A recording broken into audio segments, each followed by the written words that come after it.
எண்ணினா உணவு, வேலினா பாதுகாப்பு. இது இல்லாமல் நாலாவதாகவும் ஒன்று இருக்கு. அது யார் கொடுத்தாலும் சரி, யார் வாங்கினாலும் சரி இனிக்கும். அல்வா.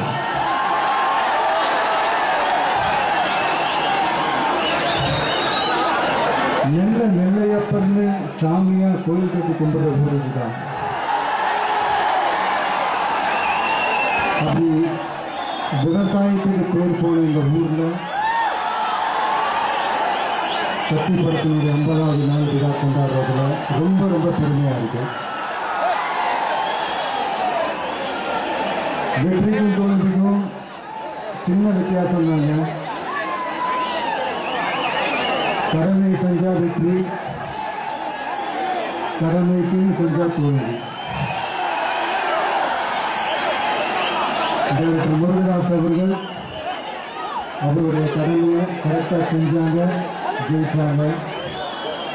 நான் ஒரு நடிகனா என்னுடைய கடமையை கரெக்டாக செஞ்சேன்னு நினைக்கிறேன், ஜெயிச்சிருக்கேன். வெற்றி ஒன்று தான், படத்தில் வேலை செஞ்ச அத்தனை பேருக்கும் கிடைச்சிருக்கு. இது ஒரு கால்பந்து விளையாட்ட போல மாதிரி கூட சொல்லலாம். ஏன்னா ஒரு கோல் போடுறதுக்கு 10 பேரோட பங்களிப்பு இல்லாமல் அந்த கோல் போட முடியாது. ஆனால் அதே நேரத்தில் அந்த கோல் போடுறதுக்கு நான் தான் சொந்தம்னு கொண்டாடிக்கவும் முடியாது. ஆனால் என்னன்னா அந்த கோல் போடுறதுக்கு 10 பேரோட பங்களிப்பு இருக்கிற அதே நேரத்தில் 11 பேர் அதை தடுப்பாங்க. நம்ம எந்த அளவுக்கு முயற்சி பண்ணுறோமோ அதோட பல மடங்கு எதிர்ப்பு இருக்கு. அதுதான் வாழ்க்கை. என்ன பண்ணுறது, அதெல்லாம் தாண்டி தான் வரணும். கட்டுப்படுப்பவன் வாழ்வதில்லை, விட்டுக் கொடுப்பவன் வீழ்வதில்லைன்னு சொல்லுவாங்க. ஆனால் இன்னைக்கு இருக்கிற சூழ்நிலையில் நான் அதெல்லாம் ஃபாலோ பண்ண சொல்லலை. தட்டியும் பறிக்காதீங்க, விட்டும் கொடுக்காதீங்க. நம்ம கையில் என்ன ஆயுதத்தை எடுக்கணும்னு நம்ம எதிரி தான் தீர்மானிக்கிறான்னு சொல்லுவாங்க. நம்மளை வெட்ட வர்ற எதிரிக்கிட்ட நம்ம வெள்ளக்குடி காட்டிட்டு நிற்க முடியாது இல்லையா? அதான் அவனோட போக்கிலே எடுத்துக்கணும். சாஃப்டா பேசினா சாஃப்டா பேசணும், வேற மாதிரி பேசினா நம்மளும் வேற மாதிரி.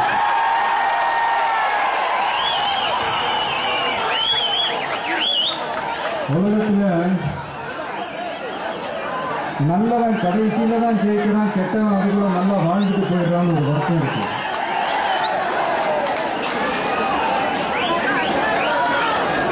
நல்லவன் எப்படியெல்லாம் வாழணும்னு ஒரு அனுபவத்தை கொடுத்துட்டு போறான், கெட்டவன் எப்படியெல்லாம் வாழக்கூடாதுன்னு ஒரு அவமானத்தை கொடுத்துட்டு போறான். நமக்கு அனுபவத்தை கொடுத்த இந்த உலகத்துக்கு அவமானத்தை கொடுத்துட்டு போயிடக்கூடாது. இதெல்லாம் நான் ஏன் சொல்றேன்னா, என்னுடைய ரசிகனா மட்டும் இல்லாமல் அவன் வாழ்க்கையில ஜெயிக்கணும், முன்னேறும். குடும்பத்தை கவனிக்காம என் படத்தை மட்டும் ரசிக்கிற ரசிகன் எனக்கு தேவையில்லை. உங்களுக்கு மட்டும் இல்லை, எல்லாருக்குமே குடும்பம் தான் முதல்ல, எல்லாத்துக்கும் மேல. மனைவி கடவுள் தந்த வரம், தாய் கடவுளுக்கு நிகரான வரம், நண்பன் கடவுளுக்கு கூட கிடைக்காத வரம். அதை தயவு செஞ்சு மிஸ் பண்ணிடாதீங்க.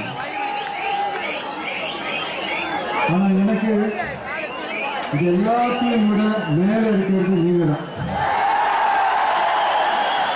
இது நான் இன்னைக்கு உங்களெல்லாம் பார்க்கணும் இருக்கு, உங்க எல்லாரையும் குஷிப்படுத்துறதுக்கு நான் சொல்றது கிடையாது. இதுதான் உண்மை. என்னடா ஊருக்கு தான் உபதேசம், உனக்கு இல்லையா கேட்கறதுக்கு. இங்க எல்லாருக்கும் ஆளுக்கு ஒவ்வொரு முதலாளி இருப்பாங்க இல்லையா? ஆனா எனக்கு காசு கொடுத்து பணம் பார்க்குற ஒவ்வொரு ரசிகனும் எனக்கு முதலாளி.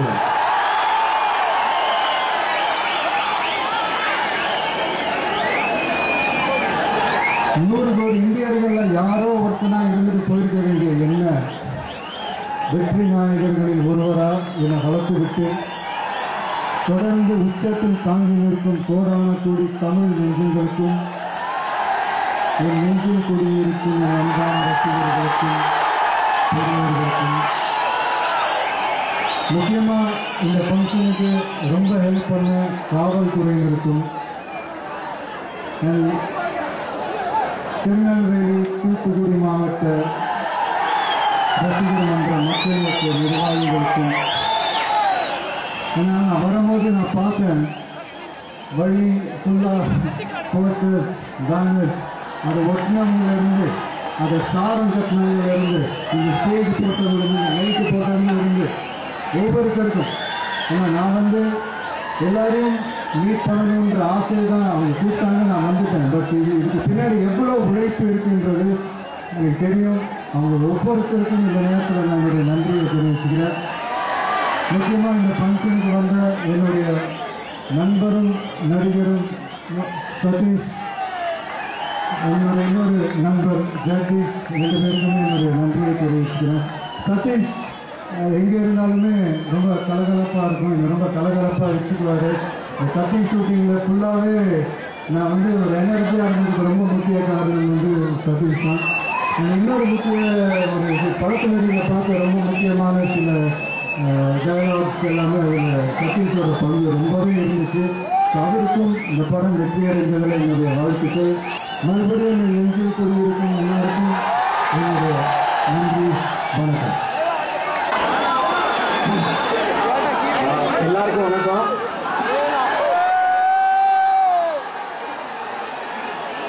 நான் கிராபிக்ஸ்ல கூட இவ்வளவு கூட்டத்தை பார்த்ததில்லை சினிமாவில். எல்லாரும் காலையில் 8 மணில இருந்து இங்க வந்திருக்கீங்கன்னு சொல்லி சொன்னாங்க.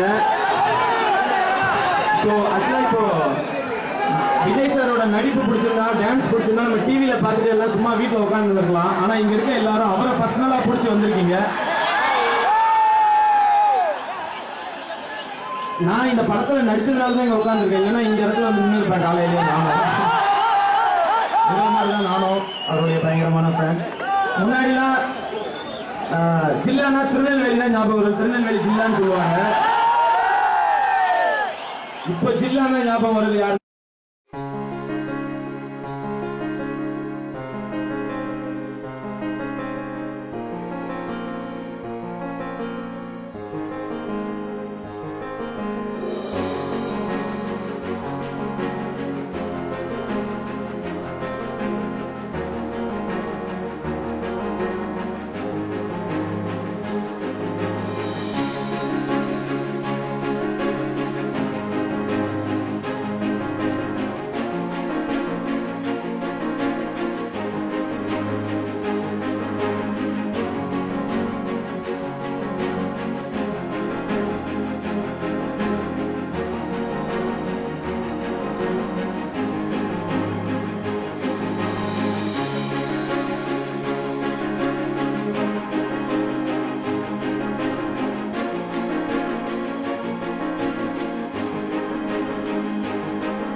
இப்பொழுது விற்பனையில் ஜன்னல், சமூகத்தின் சாளரம். இது ரசனைகளின் ரங்கோலி.